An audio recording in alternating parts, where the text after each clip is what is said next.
Для семьи Джонсонов идея этой прогулки не была спонтанной.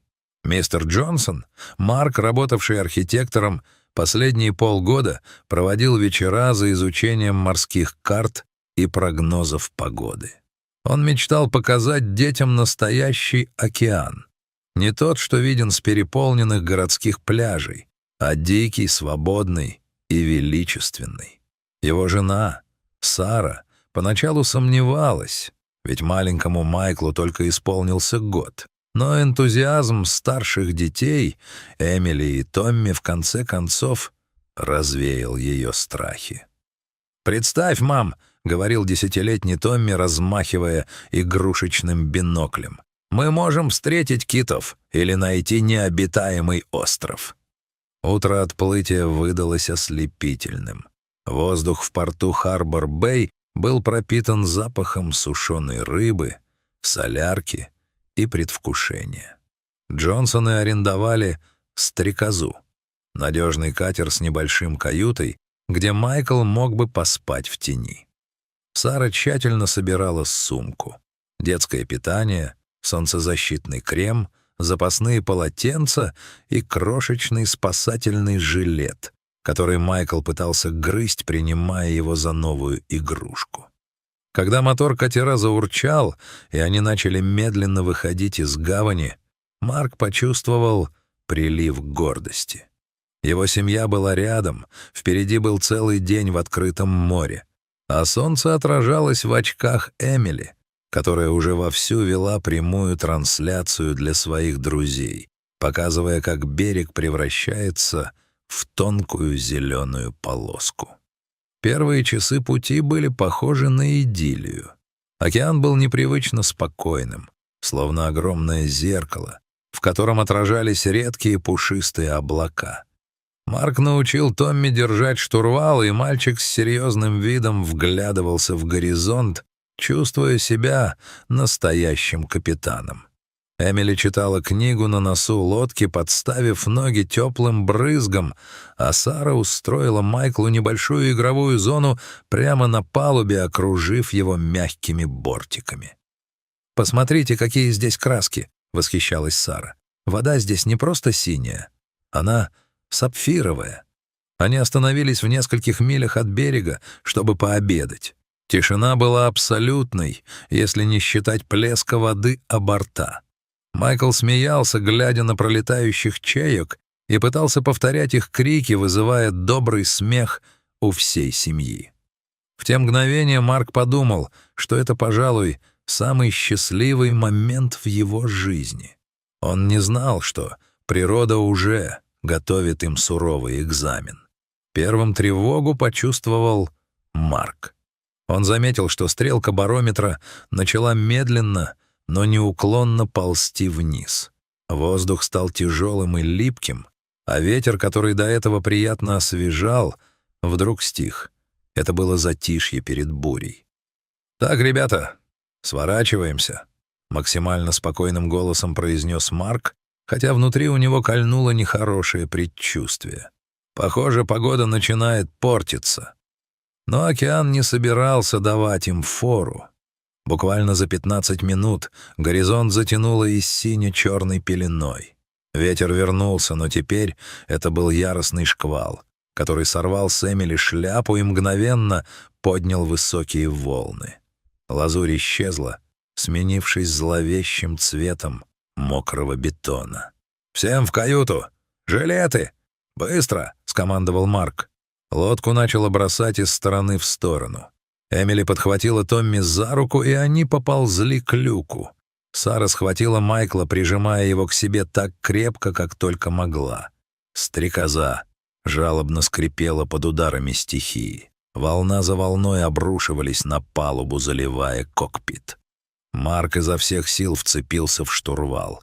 Ему нужно было удержать нос лодки против волн, чтобы их не перевернуло. Вода была повсюду. Она слепила глаза, затекала за шиворот, делала палубу скользкой, как каток. В какой-то момент огромный вал высотой с 3-этажный дом обрушился прямо на правый борт. Удар был такой силы, что лодку резко накренило почти на 45 градусов. Сара, стоявшая у входа в каюту, не удержалась. Ее ноги поехали по мокрому пластику, и она повалилась на бок. В этот ужасный миг ее руки, онемевшие от холода и напряжения, на долю секунды ослабили хватку. Майкл, словно в замедленной съемке, выскользнул из ее объятий. Небольшое тельце в ярко-оранжевом жилете перелетело через леер и исчезло в кипящей белой пене. «Нет! Майкл!» Крик Сары перекрыл даже рев океана. Это был не просто крик, а вопль раненого зверя. Марк бросил штурвал, рискуя жизнью всех, и кинулся к борту. Но все, что он видел, — это хаос воды. Оранжевый жилет мелькнул в 10 метрах от лодки, но следующая волна накрыла его, унося младенца все дальше в открытое море. «Я прыгаю! Я за ним!» — кричал Марк, срывая с себя куртку. «Нет! Тебя убьет об борт!» — рыдала Эмили, вцепившись в отца. «Папа, ты не сможешь!» Это был момент абсолютного бессилия. Человек, венец творения, оказался ничем перед лицом первобытной мощи воды. Прошла минута, которая для Джонсонов стала вечностью. Сара стояла на коленях у борта, ее волосы слиплись от соли, а глаза застилали слезы. Она молила Бога, океан, небо, от кого угодно, о чуде. И чудо произошло. Томми, который сквозь слезы всматривался в волны, вдруг закричал: «Там что-то есть! Мама, смотри! Дельфин!» Сначала они увидели мощный плавник, который уверенно разрезал волны там, где только что исчез Майкл. Затем показалась гладкая серая спина. Дельфин действовал с поразительной точностью. Он не просто плавал рядом, он нырнул в самый центр бушующего водоворота. Когда он вынырнул, наступила тишина, прерываемая лишь воем ветра. В своей пасти дельфин держал Майкла. Он подхватил малыша за воротник спасательного жилета, приподняв его голову над водой. Ребенок был жив. Он размахивал руками и издавал истошный крик, который стал для Джонсонов лучшей музыкой на свете. Дельфин начал приближаться к лодке. Он боролся с течением, толкая ребенка вперед своей мощной головой, когда волны становились слишком сильными. Он словно понимал, что лодка — это спасение. Марк быстро сообразил, что делать.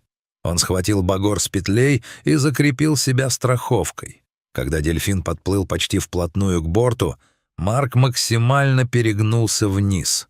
«Давай, малый, давай!» — подбадривал он то ли сына, то ли дельфина. Дельфин замер у самого борта, удерживая Майкла на поверхности. Марк схватил ребенка за лямки жилета и одним мощным рывком втянул его на палубу.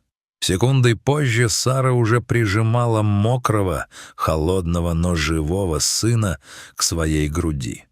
Она рыдала в голос, закрывая его своим телом от ветра. Марк на мгновение обернулся к воде. Дельфин не уплыл. Он высунул голову из воды и издал странный вибрирующий звук, похожий на радостный клик. Его глаз, большой, темный и удивительно разумный, встретился со взглядом Марка. В этом взгляде была древняя мудрость и что-то еще, что невозможно объяснить словами. «Спасибо», — прошептал Марк, понимая, что его голос тонет в шуме шторма, но дельфин, кажется, услышал. Он ударил хвостом по воде, описал красивую дугу и исчез в глубине. Шторм начал утихать так же внезапно, как и начался. Небо посветлело, и сквозь тучи пробились первые лучи заходящего солнца, окрасив океан в багряные и золотые тона. Марк завел мотор. Лодка, полная воды, но сохранившая плавучесть, медленно пошла в сторону дома. В каюте было тихо. Эмили и Томми сидели рядом с матерью, согревая Майкла своими телами и сухими полотенцами. Малыш, вымотанный стрессом и холодом, наконец уснул. Его маленькие кулачки все еще крепко сжимали край одеяла. Когда стрекоза вошла в гавань Харбор-Бэй, на причале их уже ждали. Кто-то из местных заметил шторм и вызвал спасателей. Когда Джонсоны сошли на берег, они выглядели так, словно вернулись с того света. Эта история мгновенно облетела городок, а затем и всю страну. Журналисты осаждали дом Джонсонов, биологи пытались объяснить поведение дельфина инстинктами, но для самой семьи все было гораздо проще и глубже. Марк больше не смотрел на океан как на ресурс для прогулок. Он понял, что море — это живой организм, способный на великую ярость и на великое милосердие. Сара же долгие месяцы не могла подходить к воде, но со временем страх сменился благодарностью. Майкл вырос крепким парнем. У него на плече красуется небольшая татуировка в виде дельфина, а сам он стал океанологом. Он часто говорит, что чувствует зов глубины, словно там среди кораллов и течений у него остался старый добрый друг. Каждый год 15 июля, в день своего второго рождения, семья Джонсонов собирается на берегу. Они не устраивают шумных вечеринок. Они просто смотрят на закат, надеясь увидеть вдали знакомый серый плавник, и благодарят того, кто в самый темный час стал для них настоящим ангелом-хранителем. Дорогие друзья, если этот рассказ тронул ваше сердце, поставьте лайк и оставьте комментарий. Верите ли вы в такие чудеса? Подписывайтесь на канал. Здесь каждый день оживают истории о мужестве, любви и невероятных поворотах судьбы.